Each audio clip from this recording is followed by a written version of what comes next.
पर हम आते हैं बीएड में, तो 3 ऑब्जेक्टिव बनाते हैं। पहला कौन सा होता है? कॉग्निटिव, अफेक्टिव, और तीसरा होता है साइकोमोटर। ये लर्निंग की 3 डोमेन होती है, ठीक है? कॉग्निटिव, अफेक्टिव और साइकोमोटर। आपको बोलते हैं कि 3 ऑब्जेक्टिव बता दो, वैसे तो आपको याद होगा कि छोड़ दे, कई टाइम हो गया, लेकिन याद तो कुछ होगा कि हम पहला जो ऑब्जेक्टिव मानते हैं वो होता है कॉग्निटिव, दूसरा होता है अफेक्टिव और तीसरा होता है साइकोमोटर। कॉग्निटिव का मतलब आपको पता लग गया कि बच्चे के अंदर उस चीज कंसेप्ट की समझ आनी चाहिए। जैसे आपको बोलते हैं कि आपने याद होगा, जब कोई आपको याद होगा, अभी ताजा की उनको तो याद होगा। जैसे आया पेपर में कि आपको पेपर में लिखने को बोला जाता है कि आप ये बताओ कि इस परिभाषा पर, जैसे मान लो आप बल पढ़ा रहे हैं, बल की परिभाषा समझने में सक्षम होंगे, वृत्त परिमाप की भाषा परिभाषा समझने में सक्षम होंगे। मींस उस कंसेप्ट की समझ रखेंगे। जब चीज समझ में आती है वो क्या होता है? कॉग्निटिव स्किल होती है। अफेक्टिव का मतलब होता है जो चीज इमोशन, इस चीज को फील कर सके।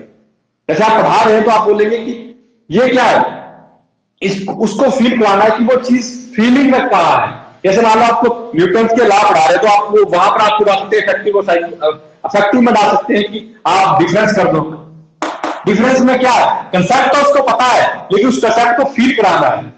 फीलिंग में क्या करेगा? वो दोनों को डिफरेंशिएट करेगा, उसमें सिमिलैरिटी ढूंढेगा, तो वो कहा जाता है अफेक्टिव में। और साइकोमोटर डोमेन का मतलब होता है जो चीज आपने पढ़ाई उसका डेली यूज कहा है, डेली यूज।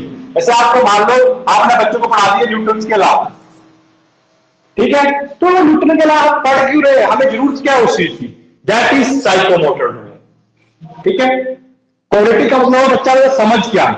आजकल जो भी टीचर बनता है उसको आप प्राइवेट स्कूल में लगेंगे, वहां निश्चित लिखना पड़ता है। तो पूछते हैं कि आपने बच्चे कि आपका कंसेप्ट क्या था, ऑब्जेक्टिव क्या था पढ़ाने में, कि कॉग्निटिवली बच्चे को कितनी समझ है या कितना समझ सकता है वो हो जाता है कॉग्निटिव से। अफेक्टिव का मतलब होता है जो उसने समझा उसको वो फील करा कि नहीं किया, उसको फील कराओ कि आप उस कंसेप्ट को जोड़ पा रहे हो कि नहीं। और साइकोमोटर का मतलब होता है कि उसको डेली लाइफ से यूज करो। जैसे आपने कोई कंसेप्ट पढ़ाया, मान लो कोई फोर्स पढ़ाया, न्यूटन के लॉ पढ़ाए, कुछ भी चीज पढ़ाई, तो वो बताओ कि आप बताओ डेली लाइफ एग्जाम्पल दो कि बच्चों आप ब्रेक लगा तो आप आगे की तरफ क्यों पढ़ते हो, सीट बेल्ट क्यों लगाते हो। जिससे क्या होता है, बच्चा जब नई चीजें सीखेगा और इसको डेली लाइफ से पता लगेगा तो बच्चा क्या करता है और ज्यादा सीखता है। तो पेपर में कई बार 3 स्किल में आती है। पेपर में आया था पिछली बार कि बताओ लर्निंग की 3 डोमेन कौन कौन सी होती है, तो कॉग्निटिव, अफेक्टिव और साइकोमोटर। कई बार साइकोमोटर को कॉग्निटिव डोमेन भी बोलते हैं, कॉग्निटिव डोमेन। तो कॉग्निटिव का मतलब होता है, साइकोमोटर को हम कॉग्निटिव डोमेन बोलते हैं। तो कंफ्यूज नहीं होना, पेपर वाला वर्ड से खेलता है क्योंकि उसके पास कंसेप्ट वही है, वही घसे पिटे क्वेश्चन डालेगा, नया कोई कंसेप्ट है साइकोलॉजी में, तो वो ये जहां साइकोमोटर की जगह कॉग्निटिव दे देगा। अब आप सोचेंगे कि कॉग्निटिव तो कोई डोमेन मैंने सुनी नहीं है, कॉग्निटिव सुनी है, अफेक्टिव भी सुनी है, लेकिन साइकोमोटर सुनी है, कॉग्निटिव तो होती नहीं है, लेकिन साइकोमोटर को ये कॉग्निटिव डोमेन बोलते हैं। ये चीज आपने याद रखनी है, पेपर में आता है ये क्वेश्चन, कितने following is not a domain of learning, cognitive, affective और साइकोमोटर डोमेन। तो कॉग्निटिव का मतलब होता है साइकोमोटर। साइकोमोटर मतलब डेली यूज, आप उस चीज को अपनी डेली लाइफ में कहां यूज करते हो। अब इसमें आता है, एक आती है, अब मोटर स्किल में आएगा तो मोटर स्किल 2 तरह की होती है, यही पेपर में क्वेश्चन आया था। मोटर स्किल, मोटर स्किल क्या होती है, वो 2 टाइप की होती है। एक होती है फाइन मोटर, एक होती है ग्रोस मोटर। ये भी पेपर में आया था बस। एक होती है फाइन मोटर स्किल, एक होती है gross motor skill. Gross motor skill का मतलब होता है ऐसी स्किल जिसमें हमारी बड़ी मांसपेशियों का यूज होता है। अब मेडिकल वालों को पता है मांसपेशियां क्या होती हैं, मांसपेशियां मतलब मसल्स, इसमें हमारे जो बड़े मसल का यूज होता है, उस काम को हम बोलते हैं ग्रोस मोटर स्किल। तो ये भी क्वेश्चन आया था पेपर में कि बताओ which of the following is a gross motor skill. Gross motor skill मतलब होता है इसमें हम बड़े बड़े काम करते हैं। जैसे मान लो चलना, चलना क्या है, ग्रोस मोटर स्किल है। जंप करना, जंप करेंगे तो आप क्या कर रहे हो, अपने पूरे मसल्स का यूज कर रहे हो, तो इसमें लिख लो ग्रोस मोटर में आ गया जंपिंग, रनिंग, स्विमिंग। ठीक है, जंपिंग, रनिंग, स्विमिंग, कुछ ऐसी चीज जिसमें हम अपने पूरी मसल का यूज करते हैं, बड़ी मसल का यूज करते हैं, वो होती है ग्रोस मोटर स्किल। मोटर का मतलब होता है काम करना। तो ऐसा काम जिसमें हमारी बड़ी मसल का यूज होता है उसे आप बोलते हैं ग्रोस मोटर स्किल। ग्रोस का मतलब होता है बड़े, सब बड़े मसल का यूज करते हैं। और फाइन मोटर स्किल का मतलब होता है ऐसा काम जिसको करने के लिए हमें अपनी छोटी छोटी मसल का यूज करना पड़ता है। जैसे मान लो ड्राइंग कर रहे हो, आप ड्राइंग कर रहे हो या राइटिंग कर रहे हो, तो ड्राइंग करेंगे तो आपको पूरे हाथ के कॉन्टैक्ट नहीं, सिर्फ ये उंगलियों का कॉन्टैक्ट जरूरी होता है। तो उसमें क्या होगा, हमारा फाइन मोटर स्किल डेवलप हो रहा है। लग गया पता? फाइन का मतलब होता है जिसमें हमारी छोटी मसल का यूज होता है, और ग्रोस का मतलब होता है जिसमें हमारी बड़ी मसल का यूज होता है। बड़ी मसल में जिसमें हमें अपने सिर की पूरी मसल का यूज करना पड़ता है। जैसे आप दौड़ रहे हैं तब आपको कौन सी ग्रोस मोटर स्किल। रनिंग में आप दौड़ रहे हो, स्विमिंग कर रहे हो, डांस कर रहे हो, कुछ भी कर रहे हो जिसमें आपका पूरी मसल का यूज हो रहा है, that is gross motor skill. और फाइन मोटर स्किल वो होती है जिसमें हमारी छोटी मसल्स का यूज होता है। जैसे मैंने आपको बताया लिख रहे हो, लिखने में कौन सी चल रही है, लिख रहे हो, ड्राइंग बना रहे हो, जैसे मैं भी लिख रहा हूं तो मेरी सिर्फ ये हाथ की उंगलियां ही काम कर रही है, तो उसमें क्या हमारी छोटी छोटी पसलियां यूज हो रही है, छोटी छोटी मांसपेशी यूज हो रही है, तो वो कौन सी स्किल हुई, fine motor skill.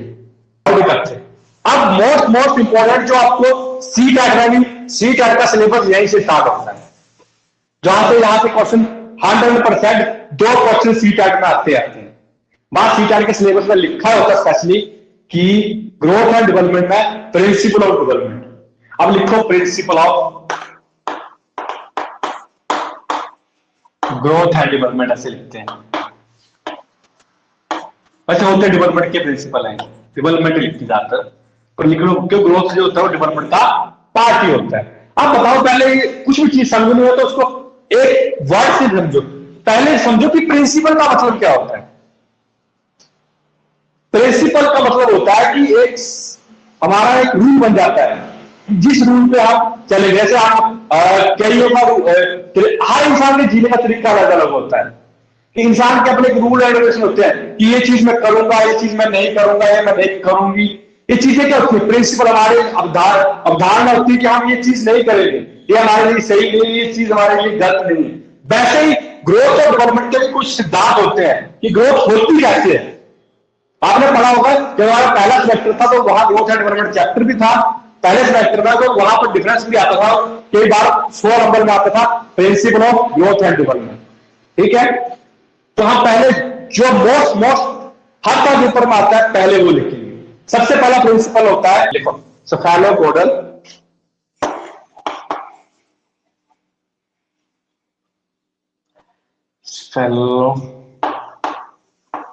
स्फेलोपोडल principle of development. Most important principle of development, most important है, हर साल पेपर में आता है। सी टैट में भी हर साल आता है और एचपी टैट में भी आता है। डेवलपमेंट से मोस्ट 2 प्रिंसिपल है जो हर साल पेपर में आते हैं। ये होता है स्फेलोपोडल प्रिंसिपल। चाहे आपने देख लिया तुम्हारे पेपर उठा के स्फेलोपोडल प्रिंसिपल कितनी बार आ सकता है। स्फेलोपोडल प्रिंसिपल का मतलब होता है development from head to to,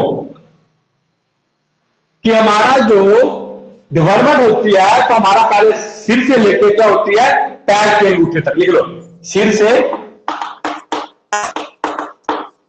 पैर के अंगूठे तक।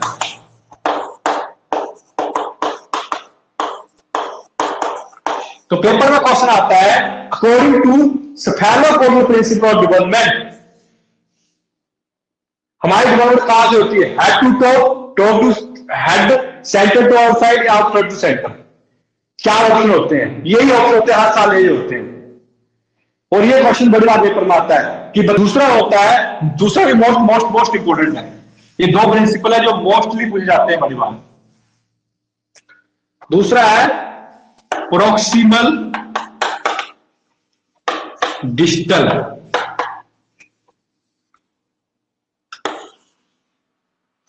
Principal of development.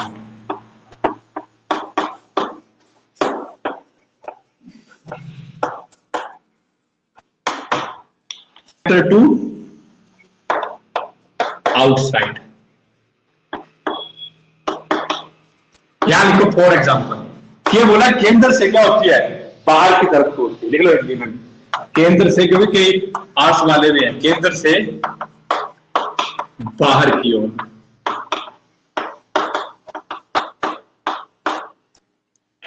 सेंटर से आउटसाइड। ठीक है, एग्जाम्पल लिखो आप इसमें,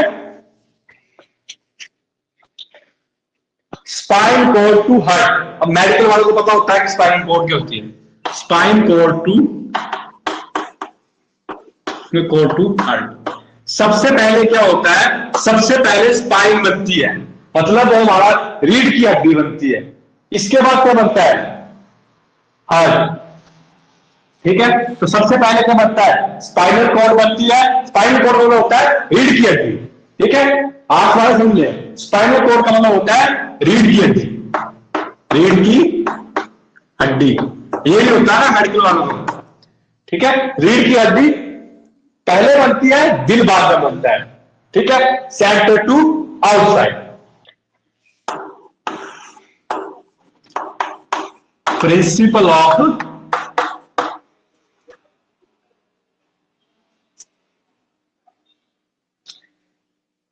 general to specific. General to specific, कि जो हमारी डेवलपमेंट होती है ना, बच्चा जैसे डेवलप होता है, ये ग्रो करता है, तो पहले वो नॉर्मल चीज सीखता है, फिर किसी पर्टिकुलर चीज पे जाता है। जैसे फॉर एग्जांपल, अब पेपर में एक एग्जांपल दिया होगा, फिर पूछेंगे इसमें से कौन सा डेवलपमेंट है। ऐसे आता है क्वेश्चन एस्पिरेंट में। एस्पिरेंट में बड़ी बात होता है कि बताया होगा कि बच्चा अगर ऐसे चल रहा है, पहले चलना सीखता है, फिर क्या होता है, खड़ा होना सीखता है। तो वो क्या हो गया, पहले वो चलना सीखता है, फिर वो खड़ा होना सीखता है, फिर चलना लग पड़ता है। तो वो क्या होता है, पहले इसको लिखते हैं principle of from growth to fine motor.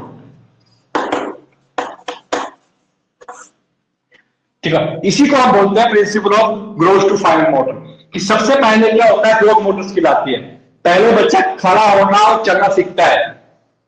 जब पैदा होता है मतलब उसे चलने सीधा ही लिखने में पड़ता है, सबसे पहले उसका चलना शुरू करता है, इसके बाद लिखना शुरू करता है। ऐसे थोड़ी कि अब जब बच्चा 6-8 महीने का हो गया उसको पेन पकड़ा रहा, वो नहीं लिख पाएगा। जब वो पहले चलना सीखेगा, फिर वो पेन पकड़ना सीखेगा। तो हर चीज के लिए सबसे पहले क्या होता है, ग्रोथ मोटर स्किल डेवलप होती है। मैंने बताया था आपको कि ग्रोथ कौन सी होती है, चलना, रनिंग करना। जब वो चलना सीख जाएगा, इसके बाद वो लिखना शुरू करेगा। ये नहीं कि लिखना पहले शुरू कर दिया और चलना बाद में लगा। तो बच्चे की ग्रोथ में सबसे पहले क्या होता है, पहले वो ग्रोथ मोटर स्किल सीखता है, फिर फाइन मोटर स्किल बोलता है। इसी को हम बोलते हैं जनरल टू स्पेसिफिक। कि उसको पहले कोई जनरल काम आता है, जनरल को होता है इसको हर कोई काम आता है, थोड़ा बहुत चलने में पड़ता है। लेकिन स्पेसिफिक तब आती है जब उसको इस पर्टिकुलरली उसको उस चीज में माहिर हो जाता है। इसके बाद लिखो अगला प्रिंसिपल। ये प्रिंसिपल आपको आएंगे, ये भी आता है प्रिंसिपल ऑफ, जो मैं आपको करवा रहा हूं ये सभी आ चुके हैं। Rate of development.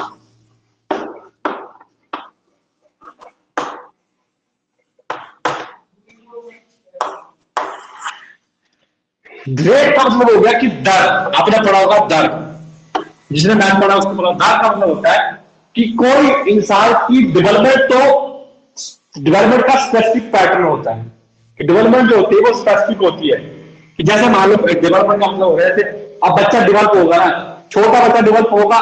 ऐसे मान लो एक ही गांव में, एक ही घर में 2 बच्चे पैदा हुए, ठीक है, तो उनकी डेवलपमेंट कैसी होगी, डेवलपमेंट इन द सेंस की बच्चा पहले चलना ही सीखेगा, फिर वो खड़ा होना सीखेगा, फिर चलना सीखेगा।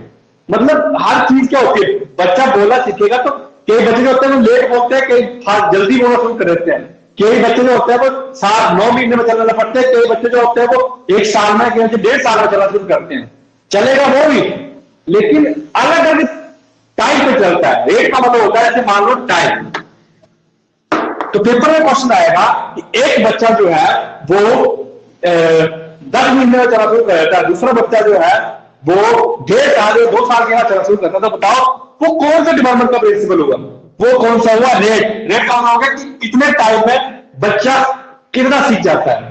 ठीक है, डेवलपमेंट कितनी कितनी डेवलपमेंट हुई है। आपको बताया कि कोई बच्चा जो होता है, छोटे छोटे बच्चे होते हैं, तो हर कोई बच्चे का अलग अलग तरीका होता है पैदावार का। जैसे मान लो कईयों की अच्छी मार्क्स वगैरह हुई होगी, इसको एनवायरमेंट अच्छा मिला होगा, तो बच्चा क्या जल्दी जल्दी खड़ा हो जाता है। लेकिन एज कम्पेयर टू कई बच्चे होते हैं जो बोलना लेट लगते हैं।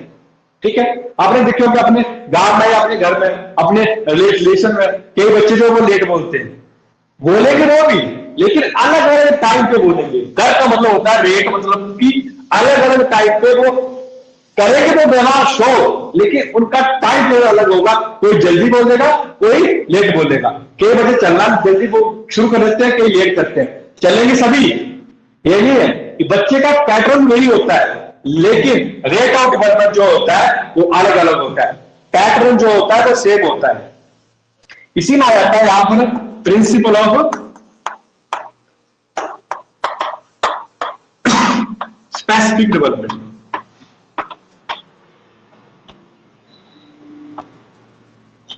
Principle of uniform pattern. Uniform pattern, ये दोनों एक जैसे ही। यूनिफॉर्म पैटर्न का मतलब हो गया कि बच्चा जो है वो ग्रो करेगा तो सेम तरह से ग्रो करेगा। कि बच्चा जब पहले छटना सीखेगा, बोलते ना क्या वो खना आगो लिख दिया, खना आगो लगना पहला, फिर क्या होगा, फिर वो क्या करेगा, इसके बाद क्या करेगा, वो खड़ा होना सीखेगा। फिर खड़ा होने के बाद वो चलना सीखेगा, चलने के बाद दौड़ेगा। तो वैसे ही यूनिफॉर्म पैटर्न का मतलब हो गया कि पैटर्न सेम है। हर कोई बच्चा पहले सीधा चलने में अलग पड़ता है। बच्चा पहले सचना ही सीखता है, खड़ाऊ में लग पता बच्चा। ऐसा कोई बच्चा देखा तो सीधे चलने लग पड़े या सीधे खड़ा होने लग पड़े, ऐसा कोई बच्चा नहीं होता है। हर बच्चे का एक यूनिफॉर्म पैटर्न होता है कि हर बच्चे को इसी तरीके से डेवलप हो रहा है कि पहले वो सड़ना सीखेगा, सड़ने के बाद वो खड़ा होना सीखेगा, फिर वो चलना सीखेगा, फिर दौड़ना सीखेगा। तो यूनिफॉर्म पैटर्न का मतलब हो गया कि उसको पता है कि किस पैटर्न में डेवलपमेंट होगी, दैट इज यूनिफॉर्म पैटर्न। लेकिन रेट ऑफ डेवलपमेंट का मतलब हो गया कि बच्चा जो है वो जो चीज डेवलप हो रहा है, लेकिन कहीं फास्ट डेवलप हो रहे हैं, कहीं लेट डेवलप हो रहे हैं। जैसे मैं आपको बताया कि कईयों को क्या है, कई जल्दी सीख लेते हैं। डेवलपमेंट में एग्जाम्पल, इतने सारे बच्चे हैं, देखो इतने 20 बच्चे इस टाइम ऑनलाइन में, तो कईयों का माइंड इतना डेवलप होगा, वो क्या करेंगे, एकदम समझ लेंगे कि सर ने क्या पढ़ाया। कई क्या होते हैं, स्लो लर्नर होते हैं, वो थोड़ा लेट समझते हैं। तो उस बच्चे की डेवलपमेंट उस तरह से हुई होगी, इसी तरह से उसका डेवलपमेंट भी उसी तरह से वो सीख रहा है। तो इसलिए हम बोलते हैं उसको principle of rate and development. Rate का मतलब होता है कि उसका समझने की ताकत कितनी है। जैसे मैंने आपको बताया 20 बच्चे, हर किसी का अलग अलग तरीका समझने का। कई क्या करते हैं, वो जल्दी समझ आते हैं, कि लेट समझेंगे, कई क्या उसको दोबारा पढ़ना पड़ेगा तब समझ आएगा, क्योंकि हर कोई जैसा नहीं होता है। ठीक है, तो लग गया पता principle of rate and development क्या होता है और यूनिफॉर्म पैटर्न क्या होता है। यूनिफॉर्म पैटर्न का मतलब हो गया कि बच्चा ग्रो करेगा तो उसका एक ही तरीका होगा कि वो सबसे पहले सरकना सीखेगा।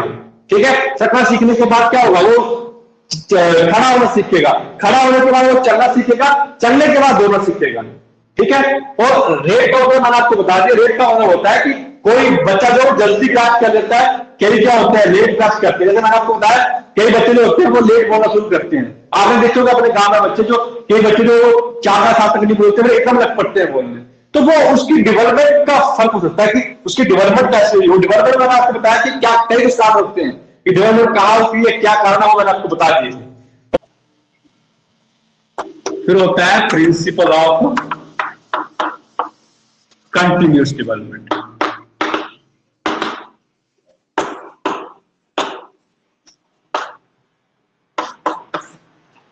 प्रिंसिपल ऑफ कंटिन्यूअस डेवलपमेंट का मतलब क्या होता है कि मैंने आपको बताया था कि डेवलपमेंट जो होती है वो कंटिन्यूअस होती है। ये मैंने आपको बताया था कि जब तक इंसान जीता है ना, वो लगातार होती रहती है। मान लो मैंने आपको बताया था कि आज कोई चीज आप सीख रहे हो ना, तो आपकी डेवलपमेंट हो रही है। कल आप कोई नई चीज सीखोगे तो और ज्यादा डेवलपमेंट होगी। डेवलपमेंट नेवर एंड प्रोसेस होती है। तो इसी को हम बोलते हैं principle of continuous development. Continuous मतलब लगातार होती है। जैसे आप कोई बच्चा सीखता है तो सीख रहा है तो पहले वो जीरो पे होता है, सीखता सीखता रहता है, सीखता रहता है, सीखता रहता है, वो बढ़ता रहता है, कई बार फिर कम आएगा फिर बढ़ेगा, लेकिन कंटिन्यूस होती है, कभी रुकती नहीं है डेवलपमेंट। डेवलपमेंट क्या नेवर एंड्स, कि डेवलपमेंट सिर्फ तभी खत्म होगी जब इंसान मर जाता है। मैंने आपको यही बताया था कि डेवलपमेंट कहां से स्टार्ट होती है। डेवलपमेंट जो होती है वो कंसेप्शन टू डेथ होती है। कभी भी बर्थ टू डेथ मत लिख लगा देते पेपर में, ये क्वेश्चन आता है पेपर में।